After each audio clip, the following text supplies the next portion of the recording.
നിങ്ങളൊരു Realme smart phone യൂസറാണോ? എങ്കിൽ വെറും 6 മാസം കൊണ്ട് നിങ്ങൾ ഉപയോഗിക്കുന്ന റിയൽമി സ്മാർട്ട് ഫോണിൻ്റെ ഒരു പുതിയ വേരിയൻറ്റ് ഇന്ത്യയിലേക്ക് വരും. കാരണം റിയൽമി ഫോളോ ചെയ്യുന്ന അപ്ഡേറ്റ് സൈക്കിൾ അത് വെറും 6 മാസത്തിൻ്റെതാണ്. അതിനർത്ഥം നമ്മൾ ഈ പെട്ടെന്നുണ്ടാകുന്ന മാറ്റത്തിനനുസരിച്ച് ഫോണുകൾ അപ്ഗ്രേഡ് ചെയ്തുകൊണ്ടിരിക്കണം എന്നാണോ? പ്രാക്ടിക്കൽ യൂസിൽ എത്രമാത്രം ഈ അപ്ഡേറ്റുകൾ പ്രയോജനം ചെയ്യും? ഈ സ്പീഡ് ടെസ്റ്റ് അതിനുള്ള ഉത്തരം നൽകും. ഇത് നിങ്ങളുടെ സുഹൃത്ത് ഹാരിസ്. നിങ്ങൾ കണ്ടുകൊണ്ടിരിക്കുന്നത് ആർക്സ് ടെക് എഡ്യു.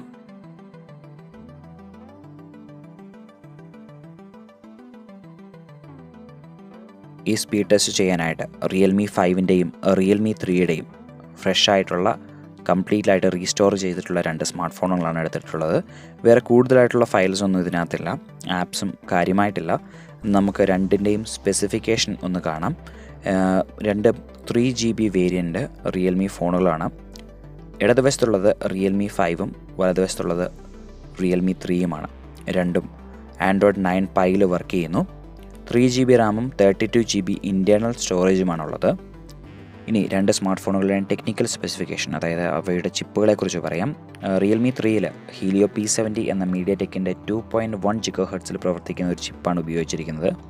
മാലി G72 MP3 എന്ന് പറയുന്ന പവർഫുൾ ആയിട്ടുള്ളൊരു GPUയും ഈ ഡിവൈസിനുണ്ട്. റിയൽമി 5ൻ്റെ കാര്യത്തിൽ ചിപ്പ് മേക്കർ മാറും. കോൾകോം സ്നാപ്ഡ്രാഗൺ 665 എന്ന് പറയുന്ന 2 GHz പ്രോസസ്സറാണ് ഈ ഡിവൈസിൽ ഉപയോഗിച്ചിരിക്കുന്നത്. അഡ്രീനോ 610 എന്ന് പറയുന്ന ഒരു GPUവും ഈ ഡിവൈസിന് ഉപയോഗിച്ചിട്ടുണ്ട്. സോ ഏറെക്കുറെ രണ്ടും ഒരേ തട്ടിൽ വരും എന്ന് നമുക്ക് പറയാൻ കഴിയും. ഇനി നമുക്ക് സ്പീഡ് ടെസ്റ്റിലോട്ട് പോകാം. അതിന് മുമ്പായിട്ട് ബാക്ക്ഗ്രൗണ്ടിലുള്ള എല്ലാ ആപ്പുകളും ക്ലിയർ ചെയ്തിട്ടുണ്ട്. ഒന്നും തന്നെ ഇല്ല എന്ന് ഉറപ്പ് വരുത്തിയിട്ടാണ് സ്പീഡ് ടെസ്റ്റിലോട്ട് പോകുന്നത്. അപ്പോൾ നിങ്ങൾക്ക് തന്നെ കാണാൻ കഴിയും. ഇനി നമുക്ക് സ്പീഡ് ടെസ്റ്റ് തുടങ്ങാം. 2 സ്മാർട്ട് ഫോണുകളിലും നമ്മൾ സ്റ്റോപ്പ് വാച്ച് സെറ്റ് ചെയ്തിട്ടുണ്ട്. അതുകൊണ്ട് തന്നെ ഏത് സ്മാർട്ട് ഫോൺ എത്ര സമയത്ത് എല്ലാ ടാസ്കുകളും തീർത്തു എന്ന് നമുക്ക് വ്യക്തമായിട്ട് അറിയാൻ കഴിയും. ഫസ്റ്റ് റൗണ്ട് വളരെ സിമ്പിളാണ്. ആപ്പ് ഓപ്പണിംഗ് റൗണ്ടാണ്. അതിനകത്ത് ജസ്റ്റ് ആപ്പുകൾ ഓപ്പൺ ചെയ്താൽ മതി. രണ്ടാമത്തെ റൗണ്ട് മെമ്മറി മാനേജ്മെൻറ്റ് റൗണ്ടാണ്. അതിൽ മെമ്മറിയിൽ നിന്ന് ആപ്പുകൾ റിട്രീവ് ചെയ്യണം. അപ്പം 2 ഡിവൈസുകളും അസ് ഓഫ് നൗ ഏകദേശം ഹെഡ് ടു ഹെഡ് എന്ന് പറയാം. വലിയ ഡിഫറൻസുകൾ നമുക്ക് കാണാനില്ല. റിയൽമി 5ഉം റിയൽമി 3യും ഏറെക്കുറെ ഒരുപോലെ പോകുന്നു. പക്ഷേ ക്യാമറ ഓപ്പണിങ്ങിൻ്റെ കാര്യത്തിൽ റിയൽമി 3 അല്പം സ്ലോ ആയിരുന്നു തന്നെ നമുക്ക് കാണാനുണ്ട്. മറ്റ് കാര്യങ്ങളിലെല്ലാം ഏറെക്കുറെ സിമിലർ ആയിട്ടുള്ളൊരു പെർഫോമൻസാണ് 2 ഡിവൈസുകളും കാഴ്ചവെച്ചത്. ഇനീഷ്യൽ ആപ്പ് ഓപ്പണിംഗ് റൗണ്ടിൽ 42 സെക്കൻഡ് കൊണ്ട് റിയൽമി 5 എല്ലാ ആപ്പുകളും ഓപ്പൺ ചെയ്തു. 44 സെക്കൻഡ് കൊണ്ട് റിയൽമി 3യും എല്ലാ ആപ്പുകളും ഓപ്പൺ ചെയ്തു. അതൊരു വലിയ ഡിഫറൻസ് അല്ല. ഹ്യൂമൻ എററും കൂടെ കൺസിഡർ ചെയ്യുമ്പോൾ 1 സെക്കൻഡിലോട്ട് ആ ഡിഫറൻസ് ചുരുങ്ങും. പക്ഷേ മെമ്മറി മാനേജ്മെൻറ്റ് റൗണ്ടിൽ റിയൽമി 3ക്ക് പണിപാളി.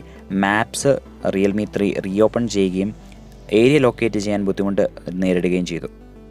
അതൊരു വലിയ ഇഷ്യൂ ആണോ? റിയൽമി 3യുടെ ചിപ്പിൻ്റെ ഒരു ചെറിയ പോരായ്മയാണ് അത് കാണിക്കുന്നത്. അതുപോലെ തന്നെ ഈ ഡിവൈസിൻ്റെ ടൈമർ പെർഫോമൻസിനെയും അത് ബാധിക്കും. റിയൽമി 5 1 മിനിറ്റും 11 സെക്കൻഡും കൊണ്ട് എല്ലാ ടാസ്കുകളും കംപ്ലീറ്റ് ചെയ്തു.